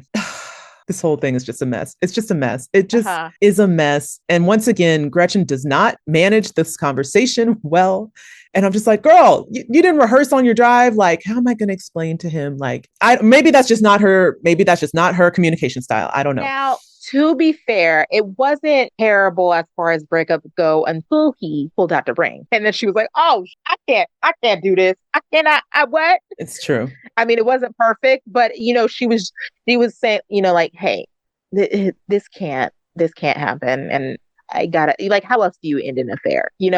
I'm trying to think of what would have been a way to do it without inflaming the situation. I'm like, maybe I go there and I just give him a note and say, read this and then just leave. I don't know. Cause Yeah. it just made things so much worse. And I was just like, now not only is he just going to take the situation into his own hands versus, outie Dylan, but now he's also like brokenhearted, like shattered to pieces. His whole worldview is completely crushed. It just, Right. oh, I don't know. I don't And know. I And think, not that she could have known that, but like, yeah, I was gonna say, I think part of it is she couldn't grasp. Like, I don't think she was grasping at straws. how serious it was for him. Yeah, I don't think she was Mm, grasping at straws when she was like, "You have so much going for you down here." Because I'm sure, like, in their conversations, all of the perks and all of the things have come up, right? So she is thinking naively, like, well, that's all you know. That's what you can go back to, not realizing that, like, this has turned his world completely upside down. Like, all he worked for is to earn more time to meet with you. yeah. I don't think she fully understood, like, the weight of it. Yeah. Yeah, Ah, it's yeah, just bad news all around. it is terrible. Oh, and like you said, Terrible. we knew this was coming. We knew it We was going knew to it be was coming. messy. Yeah. And Milchick for even bringing it. Okay. I know to some extent that there probably was a part of Milchick that was like, let me throw you a bone. Yeah. You catch more flies with honey than vinegar. Let me throw you a bone. But he should have had the foresight, again, to recognize this isn't just some random friend. It isn't Hmm. like, oh, let one of your friends come hang out with you at work. That's cool, Right. right? This is his wife with whom he has children. Hmm. Why would you even flirt with that line of things? You Right. saw how he acted just having met his kid Yeah. briefly. Yeah. Whatever. We know. We all know Yeah. it was a bad idea. It was terrible. But yeah, this whole scene, I was just like, what life, Dylan? And then I was like, with who, Helly? Who he gonna give this ring to? Everybody's in denial about what their lot in life is down here. They all are. Like, what were you going to offer her, Dylan? As soon as he said, I can give you a life, I was like, how? You only exist here. Right. I know he was talking out of like his ignorance and just the overwhelm of emotions, but it's like, homie, but seriously, I know you've probably daydreamed a few times after these interactions, like, oh, what would a life with Gretchen be like? Is it in the Lumen walls when you're Right. daydreaming? I wonder if they'll let me take her on a picnic in the Ort Bowl, whatever. Can we have a little time at the Ortbo? Can Right? we have Right? a little Mark and wintry Haley got it picnic? on at the Ort Bowl. Maybe they'll let me do that with Gretchen. Conjugal visits in Lumen. Dylan. It just, yeah. But I'll give Helly a little credit in that there could possibly be other people. We're always discovering new departments. Could be. I'm not saying it's the best answer in that moment. It most certainly was not. It was insensitive as It was. I was It was. like, Helly, you playing. When she said that, I was like, Helly, not now, not now. This Mm, is not the time. it's not it. And these are the moments too where you realize like their lack of having relationships beyond work. Yeah. They have not built up their empathy and sympathy responses to be able Yeah. to come alongside. Some of it might be internal. There's some ways in which they do have an internal understanding, but in this kind of moment, this is where it's like I just need to be here to support my friend, not Yeah. tell them, you know what, you didn't even know that girl anyway. Give this ring to somebody else. There's probably somebody on this what's like, no, no, no, no, no, no, no, Right. no, no, no, no, no, no, no, no, bad, bad, bad. Like, but Right. those are things you develop in social relationships with people that you have over the Yeah. course of your life, right?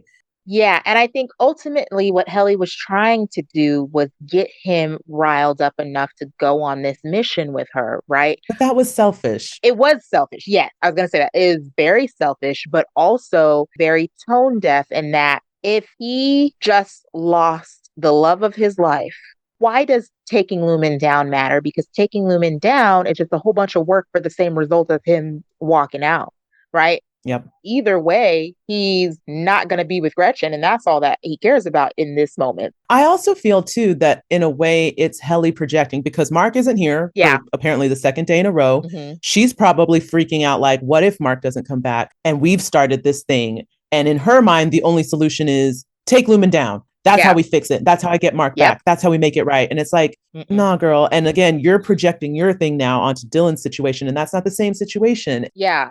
It also felt like she's run out of ideas and she's recycling things because this came up once before already where something she said earlier was paralleling what she said to Mark about Petey. And it came up again right now where it's like, Irving was your family and he left you this thing. You owe it Mm-hmm. to him. That's the Mm-hmm. same thing she was giving Mark Mm-hmm. about Petey's map, Petey. Yep, you're right? right. Oh, you're right. And it's, yeah, Exact same thing. yeah, it's so circular and it's like, it didn't work before, girl. Why you think it's gonna work again? Because clearly, family doesn't mean the same thing that they talk about in Lumen, like family, like it's supposed to be like family, but Right. nobody actually feels that clearly. Right. It also kind of speaks to me to the undercurrent of Helly, Helena. Dylan, Mark, Petey, they all knew what it was like to have family and relationships and have Right. that love, familial Yeah. love be undercurrent in their any personality. Yeah. Helena doesn't have that. Family in her arena is probably cutthroat, it's cold, it's self-serving. Hmm. So she doesn't have that ability to even channel that part of her. It's not there. Yeah.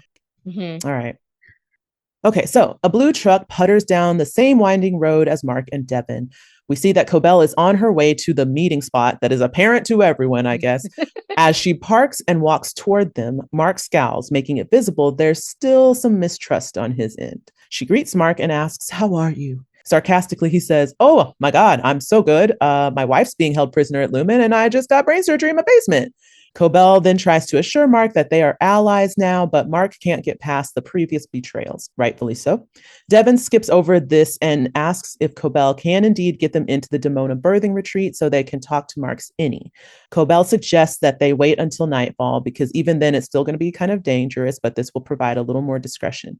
And she adds that they don't even know if Mark has completed the file. Mark is confused by the statement and it's like, what file? And Cobel goes on to explain that this is the Cold Harbor file. She hesitates, but she says that if Mark has completed it, their effort will be a moot point because that would essentially mean that Gemma is dead. This information very much angers Mark, who tears off to head back because he's like, why are we out here when she's there? And if this is the threat, then we need to go to her, right? Cobel steps up and tells Mark that he needs to call Milchick and tell him that he's unwell, he's not coming in, and this will mitigate any suspicion and continued calling. Mark then says, F this, and goes to leave. But Devin attempts to intervene. She tells Cobel to stay right where she is, and then she further convinces Mark that this is the only way to save Gemma. While this is happening, Helly makes her way down to the training room to retrieve Irving's instructions that he left for Dylan, which she does find and begins to memorize. We then catch up to Bert and Irving, who are winding down an unknown road. Bert admits to Irving that he never hurt anyone in his past. He was simply a driver for Lumen and took people to a destination and didn't ask what happened to them once they got there. Irving then asks if that's what's happening to him today. Bert does not respond. Dylan, on the other hand, aimlessly wanders the halls and comes to the conclusion that there's nothing there for him anymore. We next find him in Milchick's office filling out any resignation request, and Milchick insists that this reeks of ingratitude, but Dylan is unaffected. After filling out the form, Milchick tells him to wait by the elevator. But before he goes, a tearful Miss Wong says, "I'm sorry, Dylan G. I should have facilitated better." Dylan turns and consoles her by saying, "It's not your fault." This takes us to another meeting between Drummond and Milchick above ground, where Drummond is scoffing at Milchick's attempt to, quote, tighten the leash. And he says that their most important worker is in the wind, and this was supposed to be Lumen's finest day. He blames Milchick, who defends the fact that he did indeed follow protocol, but he accepts Mr. Drummond's critique and disapproval. Drummond is incensed by the fact that Milchick clearly has not amended his speech, aka his loquaciousness, and berates him into apologizing for the word he used. And he does this in the most debased way possible until he is satisfied. This repetitiveness unhinges Milchick little by little, who is brought to near tears. And after augmenting himself twice, he finally asserts, "Mr. Drummond, devour feculence." Drummond raises an eyebrow in confusion, and Milchick clarifies, "It means eat, Mr. Drummond." Then an empowered Seth Milchick finally demands respect, not just from his underlings, but from his superiors, as he is owed such as the manager of the severed floor. He also makes it very clear that the severed floor is the full extent of his jurisdiction. And if Mark isn't down there, that's not his problem. And with that, he turns just shy of including a hair flip and sashays away. Go back to the tap. Devin, Cobel, the back and forth. Yeah. Not much happening for me in this moment. Well, Anything for you? she said when she told Mark to call Milchick and call out sick, she said if he suspects any chicanery. you know, he'll be. And I was like, here's just another example of how Milchick isn't the only person using Mm-hmm. flowery words, right? Like this is regular Mm-hmm. vocabulary for Cobel. So yeah, that just stood out. As soon as she said, I said, Chicanery. chicanery. I don't know from context clues what you mean, but what the hell, Cobel? Anytime I hear chicanery, I think about the Key and Peele sketch where Keegan Michael Key plays the substitute teacher that gets all the kids' names wrong. And at the end, he'll be like, chicanerous and deplorable. Like, there was a whole little rant that he had about the kids. But Oh, I that's always think funny. about that. I I'm like, I did not remember that from that sketch. That's so funny. to coincide with your note, even though it jumps a little bit down. But I noticed because they do the recap at the beginning of the episode, right? And so, of course, they show Milchick going through his folders full of contentions. Yes. And when they get to the Ortbo, they call it the calamitous Ortbo. And I Right, was like, because that's see, not an extra everybody's flowery using these word. words. Yeah. Exactly. Hmm. You could have said the failed Ortbo. You could have said the Right. disastrous Ortbo. You could have said the You could Ortbo have just gone. said the Ortbo. That too. We know what you meant, right? We all know. Yeah, it's in the book because it was bad. You don't. It's redundant to say that it was the bad Ortbo. Oh, but yeah, exactly. Everybody's using these words. Stop messing with my boy. Just Yeah. stop it. Okay. So we've got Helly going to get these instructions. Not Yeah. much happening there other than, I mean, we knew that that was coming, right? Ever since she found Yeah. out it Yeah. existed. She's been wanting to get it. Yeah. This just feels like one of those defiant actions where it's like, I'll show you. Like, rather than thinking it through, it's like, I'm going to prove you Oh all yeah, wrong. she's not, because on top of that, she's definitely shaken by the fact that Mark has been gone for 2 days. Last time you saw Mark, his nose was bleeding. So like, Yeah. not just he's missing, but also is he dead? So she's probably just like, I don't know what to do. I got to make moves now, right? And like you said, not thinking it through. Mm-hmm.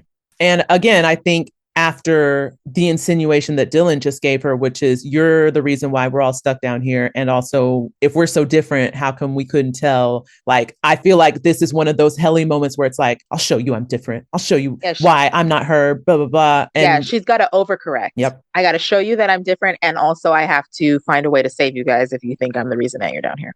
But it's in the most unthought through way, right? Mm-hmm. It's like you just be acting, which sometimes works, but also when it doesn't work, it don't work. So, but at the same time, I get it. Mark's not there. Dylan's checked out. So I guess she is like, well, I guess I'm on my own. But yeah, I just get bad feeling.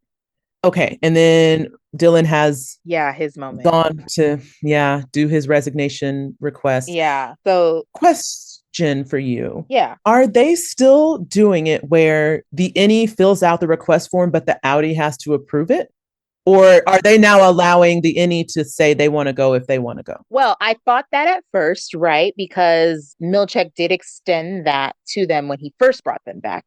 But then Yes. I looked at the form and I was like, okay, I think that was only for that day. Like, hey, if you choose to leave right now, but then it's back to business as usual. Because the form that he was filling out, he only fills out the top half and then the bottom says outie response. And we don't get that much of that, but we get the heading for the bottom says Okay. outie response. So I think it's still up to the outie, but I think he is banking on the fact that Gretchen just told him that his outie was about to quit today too. So you want to quit, I want to quit. What's the problem? He should approve it now, right? Because I think we learned, not specifically, but it was intimated in the first season that they have all tried to resign multiple times. And so, I'm sure this is not the first time he's filled out this form, but he's like, this time is different. I just have a feeling. I mean, I wouldn't be surprised if his outie's like, all right, cool, we never go back. Yeah. But given that we saw Dylan's experience trying to get a job on the outside in episode 2, and one, the discrimination against severed folks, 2, his job history of not being able to like hold down a job for very long and find his thing, quote unquote. I'm like, as much as he made that threat, I think the reality is you need this job. Where are you going to go? I think that was a heat of the moment thing, and he's going to calm down and be like, I can't get another job. How long do you think it'll take, though? Like, do you think he'll take a few days to mull it over and then come back? Or do you think he'll immediately show back up to work like next day? Like, I was tripping. Oh. I'm just wondering how much time it'll be before we see any Dylan back in here. I don't know. But let's talk about this resignation form a little bit. So, we Yeah. don't get all of it, but the reasons for the resignation request include the first one seems like it's the end of the word freedom. So, like, you want your freedom, I guess. Anger, fatigue, loneliness, guilt, shame, annoyance are the ones. Did he check all of And them? he checked all of them except for annoyance when we saw. Oh, However, he was still writing. So I think he did just check okay. all of them. And then the next sentence is something about employee. Does the severed employee feel certain this emotion cannot be corrected with blah, blah, blah, blah, blah? Something I Okay. assume, something other than With resignation, wellness sessions or something, something. something. And then yes is not shown, but it's blank or no. So I'm assuming he does yes, and then you sign it, and that's it. So they don't give them an opportunity to give a real actual reason or explanation at all. They don't give them Mm, anything. So like it puts more perspective into the whole Helly taking the paper cutter and demanding a video, because she probably the first time filled out this form and realized, yeah. oh, it's because that doesn't tell my Audi anything. I need to really have an opportunity to tell her, you know? Well, also with this section, when Dylan threw down his badge instead of handing it to Milchick, I said, Uh-oh. he's strike number Here we go. two. They just be disrespecting him. And even just like the switch in Dylan, where he showed tenderness towards Miss Wong when she apologized and was like, it's not your fault, and then switched right back to like, That don't apply to you. Milchick, Yeah. I'm done. What else? Yeah, like this is actually your fault. Right. He implied it when he said, this is not your fault. Very true. Very Yeah. true. But also I Um, forgot that note when she said it's my fault. I was like, yeah, you just letting him back up in that room. It's your fault. I should have broken up. Yeah, she absolutely was right. She was real quick to be like, don't share any private information when she mentioned Seth, right? But she didn't say, Hmm. hey, keep enough space for the Holy Ghost in between. Sorry. Yeah, little leave room for Jesus, Right, okay? Or leave room for Kier. right, Kier should be able to sit in here. right. Especially because she was definitely against the whole Audi visitation suite idea too. True. Like you can just tell. True. So it's a wonder why she let it get as far as it did. Going to that, Mm-hmm. I had a similar thought when she apologized and she was like tearful about it. Mm-hmm. I was like, wait, now, weren't you the one that's like, we shouldn't be letting the Innies feel like people and be emotional and da da da? And the fact Yeah, that she had that response to him resigning was yeah. very uncharacteristic of an earlier version we saw of Right. her, right? The only thing I can think of is the innie's only value is in the work that they do there. So maybe it was not sorry that you're feeling this way, but sorry that you want to quit, because I don't want you guys to quit. We don't want you guys to quit. That's a good one. In my head, I was like, oh, is she now sorry because she now sees the extent to which Lumon can just Yeah. disassociate your feelings and wants and needs I for think their own agenda. And now she has empathy for what they, that would be the hope. Yeah. because it's like, oh, now I have personal experience with how this company can be totally dismissive of my personal want, need, emotion, whatever, and just Yeah. have me do whatever. It doesn't have to be a severed person, it can be anybody. Yeah. But that might be a little bit of a mature thought for a child, but she's also a very mature child. Yeah. So who knows? Did you have much for the Bert Irving drive? Their Okay, yeah. little So the Bert conversation. Irving drive, this is where I was going to say it early, but it was too earlier. Mm-hmm. So in this drive is when when he says, I was just a driver. I didn't do anything. I just dropped them off, right? I didn't know what would happen once I got there. And it made me think, did Bert do the same thing as Oh, right. the old The scary Helly's driver. man? Helena. Yeah, Helena's driver that Cobel was afraid of. And do we believe that Bert was only doing driving because that man looked like he was breaking necks and stomping on people, right? I didn't believe Bert when he said he was just a driver, but I also was like, ooh, I wonder if they're connected, if they work together, if they did the same thing. It would make sense that he probably does a similar thing, especially being a driver for the Egans directly. He probably is in that same company of folks that be running errands and making appointments, you know? Mm-hmm. So, and that guy definitely looked more intimidating. I can't with Bert, I can't like, there's a part of me that's like, I could see him trying to save face with Irving, like, I wasn't that bad a guy. Mm-hmm. I didn't really hurt anybody. I just took him places. Right. It just doesn't gel with the fact that you wanted to get severed because you were so bad that you needed to be innocent and Exactly. If you're have a just part of driving, you go yeah. to heaven. If you're just driving, okay, sir. Yeah, very true. And again, it doesn't speak to this moment here with Irving, right? Yeah. Because if you just drive people places and I don't know what happens to them, I don't have a hand in it.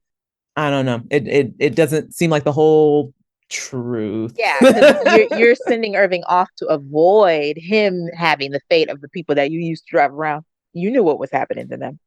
Exactly. And then I all I could think was he let him take radar. That's nice. He Yeah. didn't let the dog be abandoned. This dog is a very accomplished actor, by the way. I You saw looked up his I credits? saw a TikToker who was going through his credits, and it was a TikTok about Succession, right? So talking about the people Okay. who have been on Succession and appeared in Severance. So Yul Vasquez was in Succession, Zach Cherry was in Succession, and then she was like, "But I bet you didn't know Radar was also in Succession," and his credit list will put many actors to shame. He's a very accomplished acting dog. Anyway, You know what? Get it, Radar. Get it. All right, let's talk Milchick. Okay. ooh, when he told him to apologize, I was like, oh, no.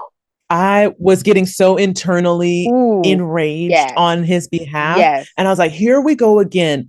Y'all aren't about to humiliate my guy. Like, again, I know Milchick's got his issues, but what you're not about to do is have this man, this dude, Mr. Mhm. Drummond, come down here and talk down Yeah, to my guy. Okay. You better watch your mouth, watch your tone. Like, I was getting so yeah. hot. Right. And it was at this point where I was like, you can't tell me this is not racial now. Like, there's no more trying to make excuses for it. Like, No, no, no, there's no other reason to harp on it this much. Like, I cannot find one other than you no. think he is less than, but why so much more so than anybody else in his position or a similar position? Because he's a black man. Like, I cannot find another reason. And that moment got personal for me too, because I have had a moment like that. And it took me a while to reflect back and realize that there was a racial component to it. Mm-hmm. Because it was when I worked for a website company, I was brought into a meeting basically to be disciplined or chastised. And the reason was not, it just did not need to be what that situation was. And was in a room full of white male executives. Oh, And the sales director, who was known for being a bully, berated me to the point of tears. And I had never cried at work. I had never cried in front of superiors. And I remember part of my crying was anger. yeah. So I was like, I cannot believe this man is berating me like this. It is unnecessary. And I couldn't say anything about it, Yeah. right? I couldn't speak to it. And I couldn't stop the tears from happening. And so in that scene where he's like welling up as that man is like, apologize again, Yeah. say it again.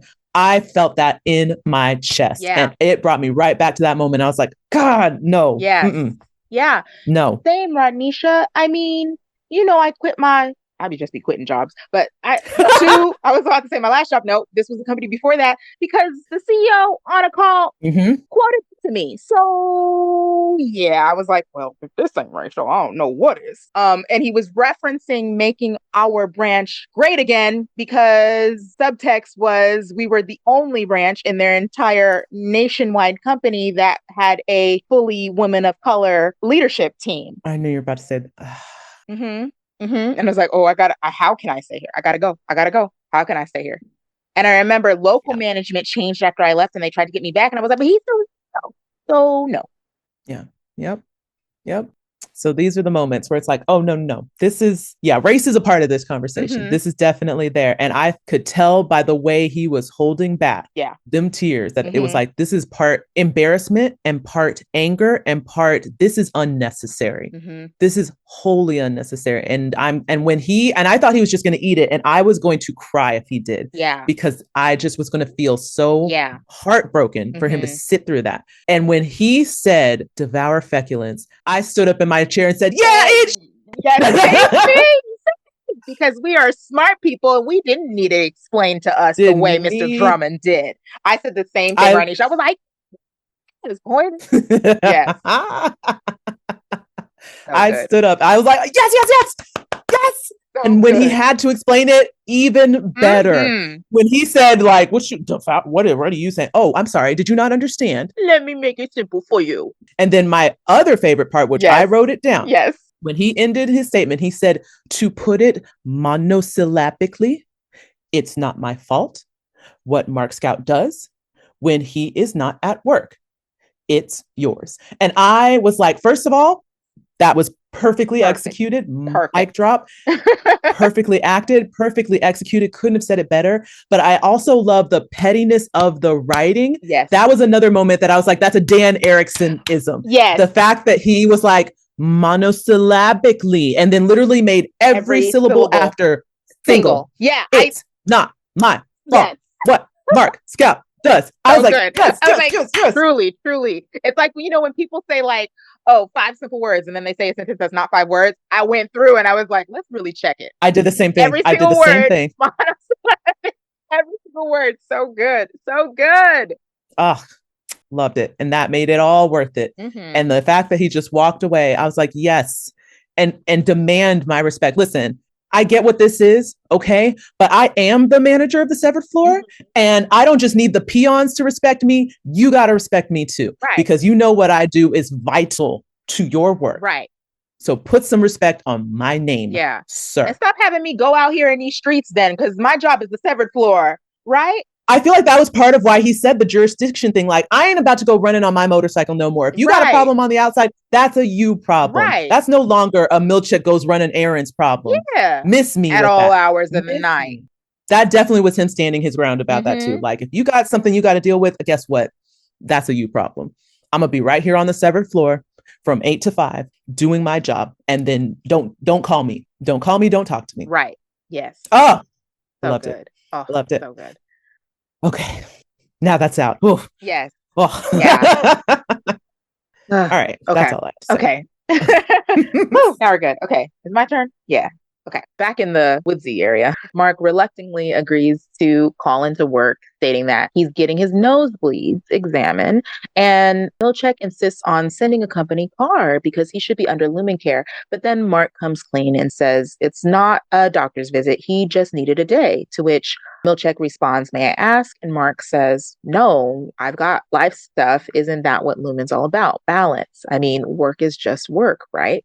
So this sends Milchick into an internal tailspin, and he stares at the iceberg painting or picture that hangs above his desk, and his eyes begin welling up. And choked up, he asks Mark to give him his word that he will come in tomorrow first thing, and Mark promises to be there. So back with Bert and Irving, they pull up to a train station where Bert has procured a ticket for Irving to leave town. And he tells him that this line will take him as far as he can go, but he can't know where Irving gets off, and Irving cannot return to Kier. Irving asks, "Won't Lumon come for you?" And Bert doesn't answer this, but he does answer a previous question of his. And he says, "You asked me why I severed. Well, I severed because I like the idea that part of me could be innocent again." And this was foiled, though, because his innocent part fell in love with Irving. And Bert and Irv's very bittersweet theme plays as Irving says that he wants to remember their love. And he's never been loved before, not really. But Bert matter-of-factly says, "Oh, well, now you have. How does it feel?" And Irv, of course, says, "I don't know."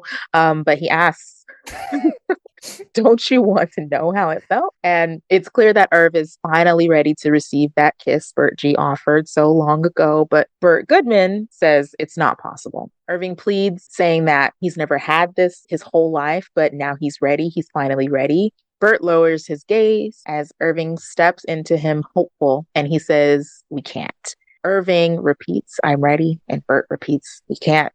And each time he's insistent than the last, and Bert steps back and shakes Irving's hand, wishing him luck. Irv caresses Bert's face and smiles and says bye, and then he grabs Radar and he heads to the train without looking back. Meanwhile, back at Lumon, Dylan waits by the elevator, essentially in the same position Irving was at the beginning of the season, ready to end it all for love lost. The elevator opens for Dylan as he is framed in with that portrait of Kier the executioner. And as he walks on, there's an apprehension as if he's wondering, will death hurt? Do I really want to do this? Yes, I've made up my mind. I'm ready. Doors closed. He's done. Then Eustace stands outside on the curb of the Lumon lot as a small blue shuttle rounds the bend, and she's bundled up with her backpack, the bust of Jane Egan, and a small suitcase in hand, and she looks uncertain about her future as she boards. Finally, Radar and Irving select a comfortable spot on the train, and as it departs, Irving looks at Radar, then out the window. A heartfelt smile warms his face, while Bert stews on a station bench, knowing that he quite possibly sent away the truest love of his life into obscurity. Going all the way back up to the top, first off, Mark said he was in a clinic in Soil Hill, so I was like, Soil Hill, another place to look up, but all I could find is that it's a town in Halifax, UK. So they're just using random names. Okay. But when he said, work is just work, right? And it cut to Milchick having his moment and he took a beat too long to respond and Mark got worried, right? I was like, Milchick is having the same response to work is just work that any Mark had to Rickon's book saying, like, your job needs you more than you need your job. Not the other way around. Yeah. Milchick might be having the worst day for him in terms of having to reconcile his belief and his reality, right? He is having a lot of things fly in his face that are creating his reality, and he is struggling to hold on to that belief. And it's just being challenged at every end. Not to mention the fact that this is just a difficult day to be a manager, right? Right. My one of my employees, my most vital employees, called out sick on a very important day where I promised everybody that this thing was going to happen and it ain't happening. I have this one girl who's in here who's technically my boss, but also my subordinate. And she don't respect me at all. And I gotta somehow deal with her. My other solid worker just got his heart broken. He's pissed off and he quit. Yeah. And I can't do nothing about it. And I'm losing my intern who I don't really like, but she would do stuff for me. And now she's gone too. This day sucks. Like, yeah, it really sucks. By the way, with Dylan, it's like, yeah, Mark is the most important right now because they need Cold Harbor. But on any other given day, Dylan is the top performer. Yes. Because I think that there may be, even though I know we had that one scene at the beginning of the season, either in Hello, Miss Cobel or Goodbye, Miss Selvig, where Milchick was looking at the stats and creating the replacement files, remember? Where he was like setting up the employee numbers for who was going to get replaced. And I think Dylan's was one of them. But I feel like throughout the season, Milchick has been setting up this OVS, the Audi Visitation Suite, as maybe a way to retain him. So. Like, he is a good worker. And if I can keep him in line with this, then maybe he can stay because he actually is very vital. Yeah. And now it's like, well, crap, I guess not. I think so. Yeah.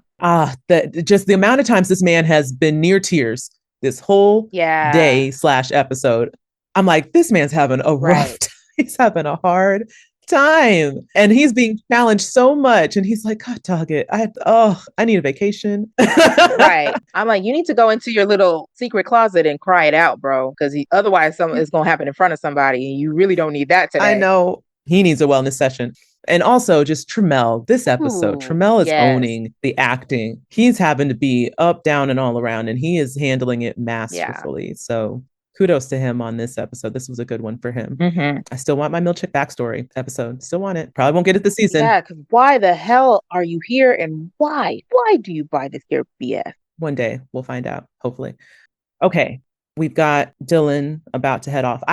This was another good acting moment for me where, like, no words, you just see him sitting on the bench and I could read on his face all the different kind of moments that were happening as he got on this elevator. Like, this is the last time. This is it. Yeah. This is the last time that door closes and I'm done. I'm gone. Yeah. And it just made me think back to Irving and him when Irving was like ready to walk out the exit hall and was like, just let me go. And the fact that he's now in this place that he's like, oh man, now it's me. And you know what? I get it. I want to be done. I'm done. I'm ready.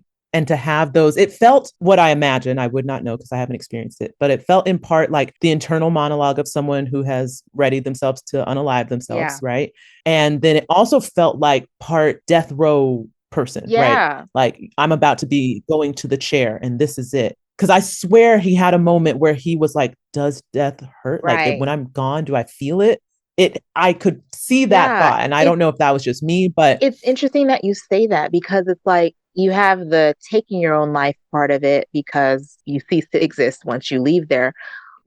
But also it's like that's only your choice because that's your only choice, right? Because of the prisoner aspect of it, right? So that's so interesting because it's like, exactly. And if he had an option to just quit Lumon but keep existing, I'm sure he'd choose that. Yeah, no, it's like be here or be dead. Those are your choices.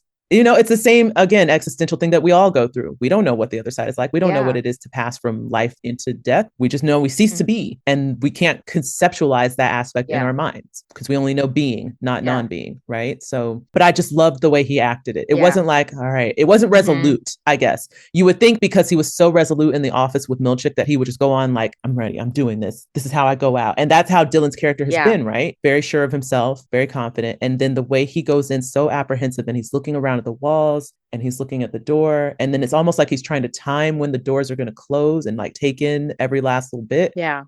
And then that's it. It was very good. Well constructed scene. Okay. All right.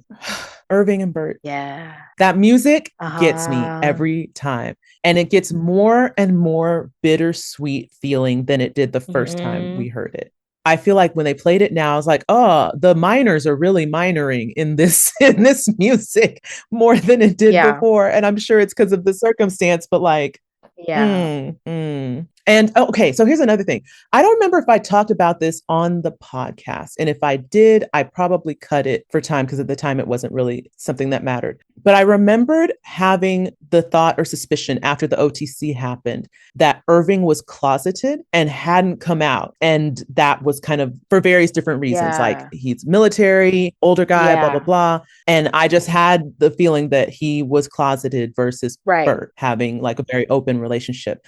And then when he said in this scene, like, I've never had this, I've never had Right. someone love me truly, I was like, oh, it's true. He is. Yeah. Oh, and that's even sadder. Rodnesha, that answers my question because I was like, how have you never had love? Because the way you just rizzed up Bert in this train station right now, he was ready to end, he was seconds away from like dropping it on, being like, F Sure. Fields, let's just get on the Sure. train together.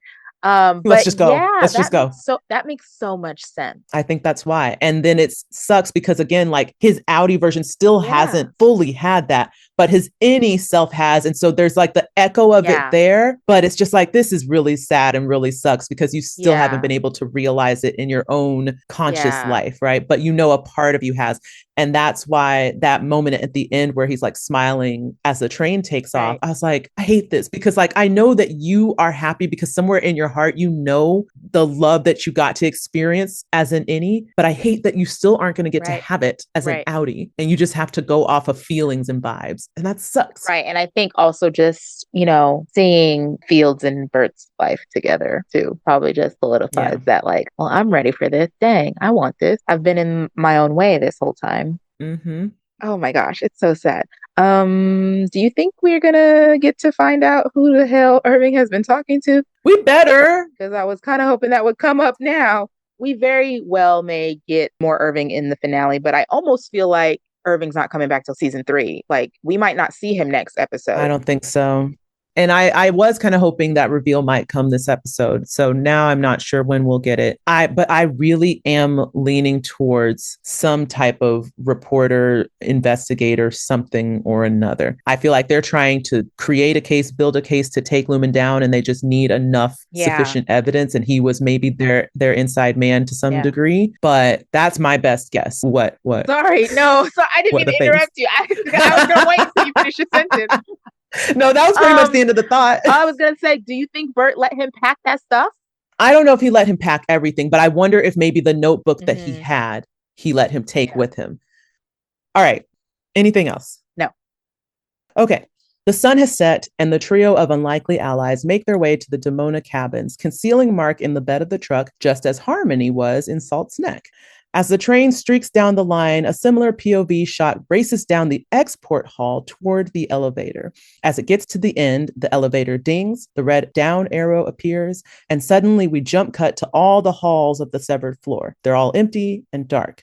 We eventually get to the doorway to the MDR offices, and we see that the lights are off in there as well. It's clearly after hours. But inside MDR, we find a determined Helly R working by lamplight as she forces herself to memorize the instructions left by Irv. She repeats the steps over and over, right, left, down the hall, whatever she says. And she looks up occasionally to make sure that no one's around, she's not being watched. As she's doing so with her eyes closed, we see a figure march up behind her and stand in the doorway. At first, one might suspect that it's Milchick, but the silhouette seems a bit more slight than his frame. The focus eventually shifts and it reveals that it is James Egan himself on the severed floor, come down to the depths of his own creation. And he states, "You tricked me, my Helly." And she looks up like, what the hell? Then we go back to Mark, Devin, and Cobel as they pull up to the retreat entrance. A security guard approaches to examine the car, where Cobel then speaks up saying that they are going to Cottage 5. The guard says no one is scheduled, but Cobel leans into the guard and says, "She's one of James. No one's to know." The flashlight moves from Cobel's face to Devin's, where they have clearly made her appear pregnant and a little bit ashamed. She then gives her credentials to the guard, saying, "Miss Marcia White, 9th floor." The guard confirms this is the specialties department, and Cobel gives what sounds like a clearance phrase, "I'm looking for a gold thimble." This appeases the guard, who then lets them through. Soon, we're inside with Mark S. as the door closes behind him. He begins to panic, but Devin is the first face he sees, and she attempts to calm him down, letting him know that if he exits the cabin, Audi Mark is just going to turn around and walk him right back inside. She then cajoles him to follow her up the stairs, as one might do so in an attempt to rescue a stray animal. That's all I could think of when I saw it. When Mark arrives upstairs, he comes face to face with a stalwart Miss Cobel surrounded by fiery orbs, not intimidating at all. Devin asks if he remembers the last thing he said to her. Mark looks around suspiciously at Cobel and then back at Devin and says, "She's alive." Okay. What's James? Why is he there? What's Oh, why happening? is Why he is he down? there? Yeah, Where? why is he there? I don't know. I was like, Helly said, "What the hell?" And I was like, "Yeah, same, Helly. I don't. What is going on?" Yeah. Um, Not who I expected at yeah, all. I was like, okay, he don't look quite the build of Milchick. He's definitely not Drummond, because Drummond is definitely a larger, bigger guy. Who could this yeah, be? And when they showed his face, I said, whoa, right, right. what? What? Why? Hmm. What?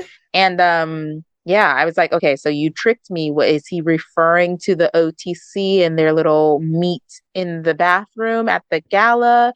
Is he Right. referring to something else we don't know about?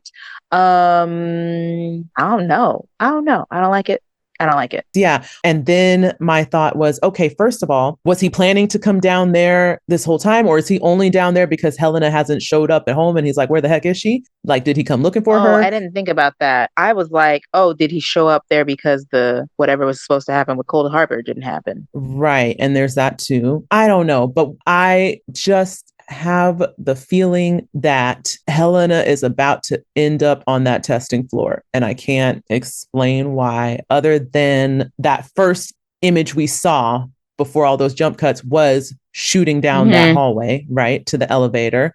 And then it made me think again of the opening credits sequence where the very final shot we see is like that glitch between Gemma and Gemma or Miss yeah, Casey and back and forth Helly in back the and forth. And elevator. I'm like, uh-oh, is she about to get the boot down to the testing floor? And if so, why or what's going to happen? And does this have anything to do with Cold Harbor? I have thoughts about that. Well, this is something I haven't been able to go back to the pictures and confirm, but I have been seeing that something is amiss with the ID numbers on some of the files, Mm, including Cold Harbor. And it has led some people in okay. the fandom to believe that Cold Harbor has more to do with Helly Helena than it does with Gemma Miss Casey. I'm starting to think the Hmm. same. And I had the thought when this moment happened, I was like, is this the revolving? Is the goal of whatever they're doing with Gemma to ultimately implant it into Hmm. Helena? Because my other thought that I thought a lot about this episode too, and I thought about this when Mr. Drummond was giving Milchick the riot act about all the missteps and things. And my first thought was actually, this is on you and James and all y'all, because none of this was a problem until y'all sent Helena Hmm. Egan down to the severed Hmm. floor. None of this was a factor until you decided to put one of your own down there and potentially compromise this whole Hmm. thing. It all started with her. And then the question is, Why? why? Why would you put one of your own people on the severed floor, knowing what it is, knowing what it does, unless there's a bigger objective than just wanting to give POV? Because the whole thing in the first season was like we're building up to the gala. Oh yeah, we severed one of our own just to show how safe it Right. is, and da da da. I don't think it's that Mm-mm. simple. I don't think it's Yeah. just that. There's something else y'all are trying to do, and that's why you're willing to let one of your own be a test subject in this Right. whole situation. And, is the reason why Gemma dies at the end of Cold Harbor because he's tested out whatever they're going to do to Helly's chip and now they don't need her. And it's less Mm-hmm. about like, oh, we're testing the chip through death or to see, if you can sever like the effects of death in some way or whatever. That's Yeah. what the common thing about Cold Harbor has been. Someone Mm-hmm. did point out to us I should have gotten the name. Someone did point out to us that we missed that the baby crib in Chikai Bardo was named Yes. Cold Harbor. So that made me think, oh, maybe people are right about Cold Harbor having to do with death, but maybe it's about like the loss of somebody else, right? Because it never made sense to me why, like, Mm-hmm. well, if you're dead, you're dead. But it makes sense to be like, oh, can you cut out grieving a loss? So maybe Cold Harbor is going to be her losing a baby over and over again. That That would would be be awful. awful, right? But all of the rooms are awful in some way. That would be awful, awful. But that made Yeah. more sense to me once it was pointed out that the crib was named Cold Harbor. But I don't get any of that as it relates to Helena. Sorry, that I went off to talk about that and then forgot where I was going with Helena. But yeah. I mean, the only thing I can think is they're either trying to prepare the Mhm. lineage, right? And Helena will be the first of a new era of Egans that can defeat death, defy Mhm. death.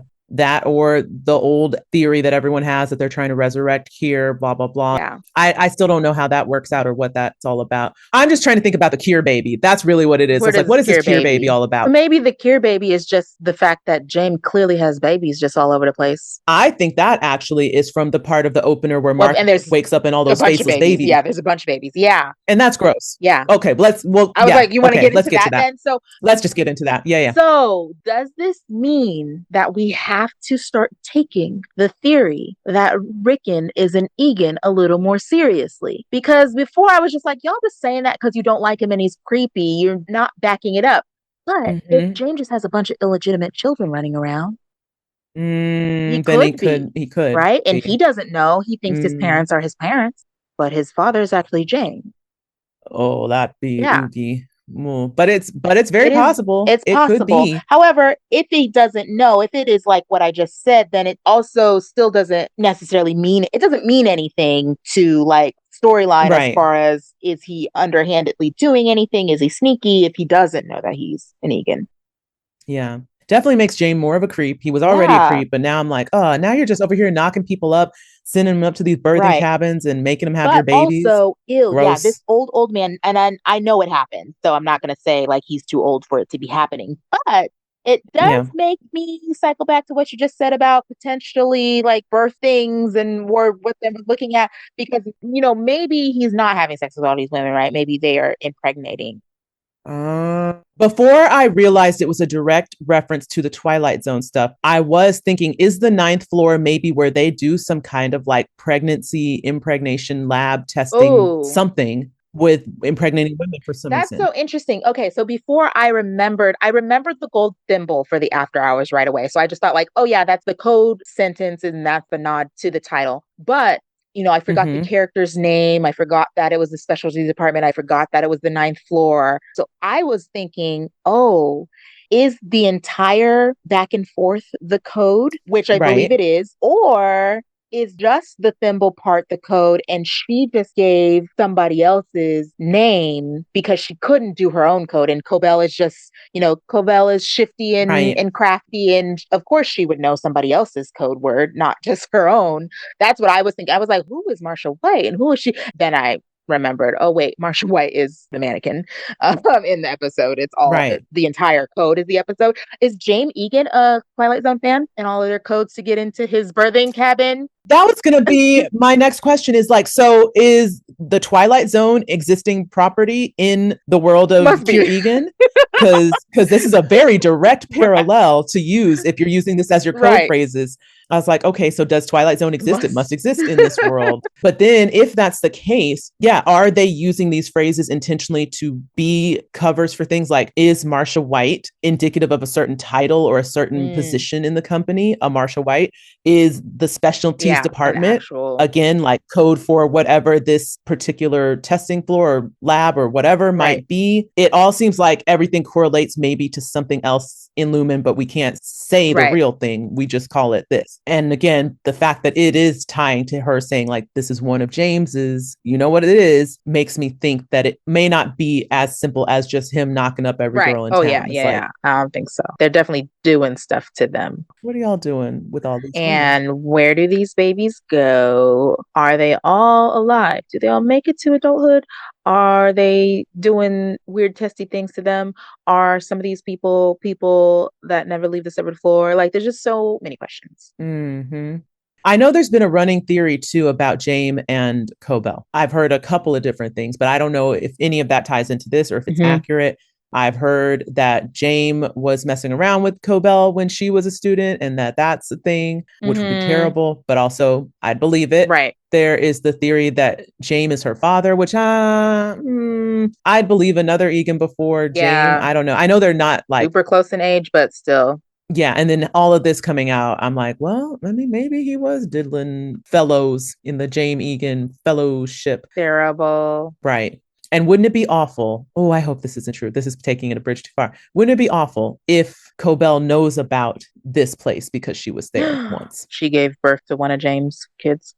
Oh no. Maybe. It's a lot we don't know about Harmony. I don't like So it. I don't either. But yeah, just all of this unraveled so many more layers and questions, as it always does, that I was just like, well, now, shoot. Okay. What is happening in this family? Ugh. Yeah. So I don't know. Okay. So the end shot, Hmm. again, that was the thing that made me think, well, now see, now I don't trust you because now you're being lit like a villain, Hmm. literally like in the dark, firelight, Hmm. flames behind you, like you're the Hmm. Satan come from the pits of hell, Yeah. and you're not smiling. It's not like you were sitting in the chair and you turn around and say, hello, Mark, we need to talk or something. You're just standing there like a freaking weirdo, and your face is all contorted, and the shadowy shadows of the fire flames are making you look very, again, like sus. So I was like, well, now which is it? Is she on our side or is she not? She keeps saying she is, but this lighting don't make me feel very comforted. Yeah. She's not. I mean, yeah, I mean she's not. She's got an agenda for sure. What that is, I'm still not sure because like she's definitely a woman scorned, right? She definitely Mm-hmm. wants her credit because she went and got her proof. That's why she went home.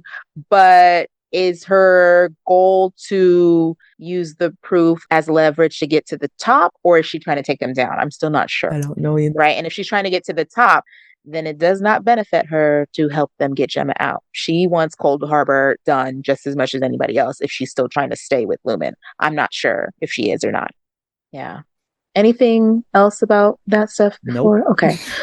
So let's talk about the fandom's growing suspicions about Devin. So I feel like I have been very much burned by my hope for Helena Yeah. not being on the severed floor in the beginning of the season that I am just like I cannot allow myself to think that Devin has any reason to be tied to Lumen, right? And so I keep second guessing myself where I'm like, no, you guys, you're hanging on the fact that she reached out to Cobel, even though genuinely it makes sense that that is her idea and it's the only idea. And she's not wrong when she says this is our only option because how else are we going to get any help from anyone, right? Right. So I feel like people are jumping to conspirizing, right, about different like thematic clues and like, oh, she's in a turtleneck. Oh, she's wearing black this week. Or, oh, da da da, What's the turtleneck mean? the net is the source of truth. So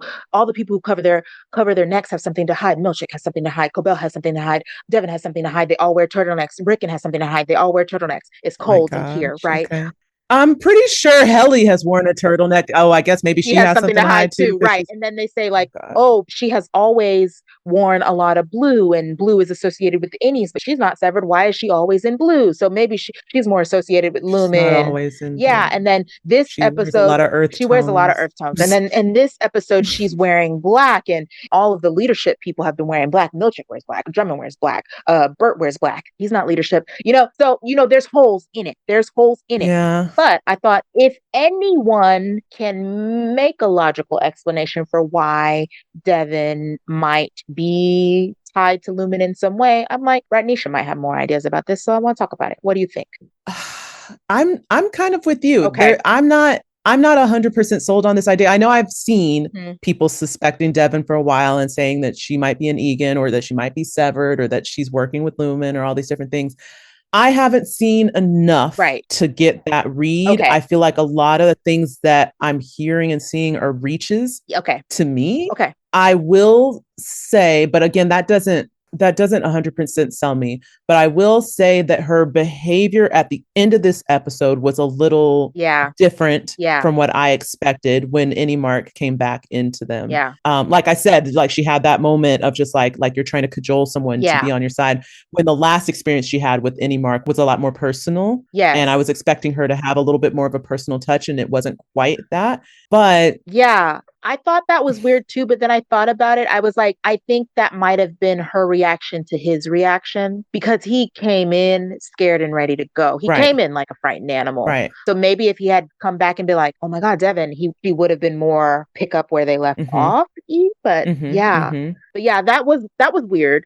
But again, it's not enough. No. Yeah. I'm not sold. I'm not sold on Okay. that.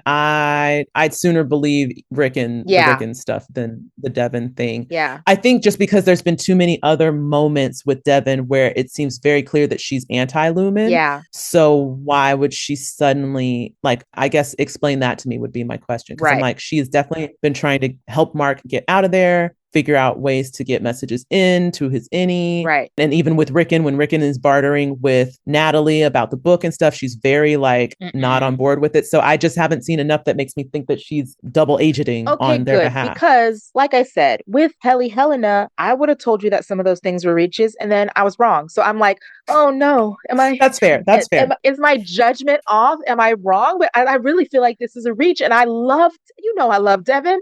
I just can't. That would be another blow. Yes, I know. Oh, it would be so Here's hard. here's what I'll say. I feel like from a production stance, I feel like there were a lot more things that the production did in terms of camera, POV, wardrobe, shot setups that was pointing to the Helly Helena thing. Right. I Okay. haven't been seeing the same thing with Yeah, the Devin. turtleneck is a reach. So that's my thing. I'm like, I haven't seen enough things that are kind of like, hey, look over here, like, Right. that would make me think to be suspicious. So Okay. that's where I That makes stand. sense. That's me. Good. I won't let it bother me anymore. Okay. Okay. Yeah. Let it be. Well, that's episode 9. Yeah. Oh my God. We have one episode left. How do we have one episode left? It's crazy. Do we share now that we're I confirmed? was going to ask you the same thing. Oh my gosh, you guys.